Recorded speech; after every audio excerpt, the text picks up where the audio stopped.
Today we will be talking about iodine intake during pregnancy. Iodine has great importance as an essential trace element, can be found in some foods naturally anodized, meaning it is fortified with iodine, and is used in the hormone synthesis of the thyroid hormones in the thyroid gland.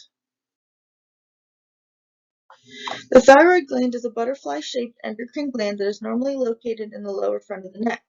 The thyroid's job is to make thyroid hormones, which are important for metabolic functions within the body, such as energy use and normal organ functions. Iodine is an important part for the synthesis of thyroid hormones, thyroxine T4 and triiodothyronine T3. These are necessary for normal growth and development, especially in the brain. Cerebral T3 is generated in the fetal brain from maternal free T4 or FT4 and is needed by the fetus for thyroid hormone dependent neurodevelopment, which begins in the second half of the first trimester. Around the beginning of the second trimester, the fetal thyroid also begins to produce hormones, but is not fully matured until birth. The second stage of thyroid hormone neurodevelopment includes many specific aspects, which are critical to not only brain development, but important for other neurological growth within the rest of the body. This is why maternal thyroid hormones are very important for total fetal thyroid hormone concentrations during gestation. Here we have general iodine recommendations. During pregnancy, there's recommendations for a 50% increase in iodine intake, not only to make sure that mom produces enough for herself, but for adequate amounts of thyroid hormone production for fetal development. Iodine is normally released from the body via the urine, so the best way to determine iodine deficiency across a large population is to measure the amount of iodine in urine samples. Iodine deficiency is defined as less than 100 micrograms per liter in non-pregnant populations or less than 150 micrograms per liter in the pregnant population. It is shown that in the United States, iodine status has remained generally adequate since the mid-1900s. There have been recent emergences of reported deficiencies specifically in pregnant women.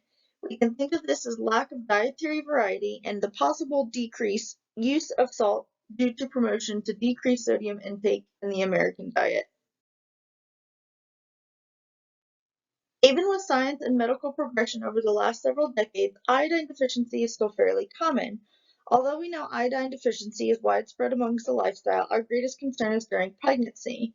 The most serious effect of iodine deficiency is cretinism, which can be characterized by physical abnormalities and mental retardation. This specifically in which will occur in a mother who is severely iodine deficient during pregnancy.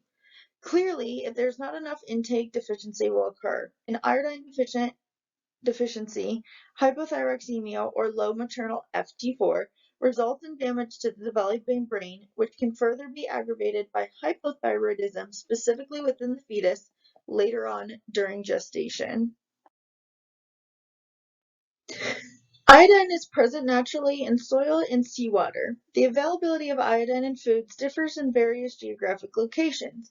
Generally, people in the United States maintain adequate iodine in their diet by using iodized table salt, eating foods high in iodine, particularly dairy products, seafood, meat, some breads, and eggs, and by taking a multivitamin containing iodine.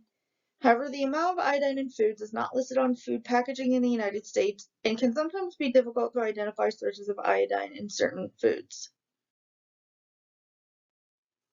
Usually urine is used to test for deficiency. However, during pregnancy, there are many hormones that are in play.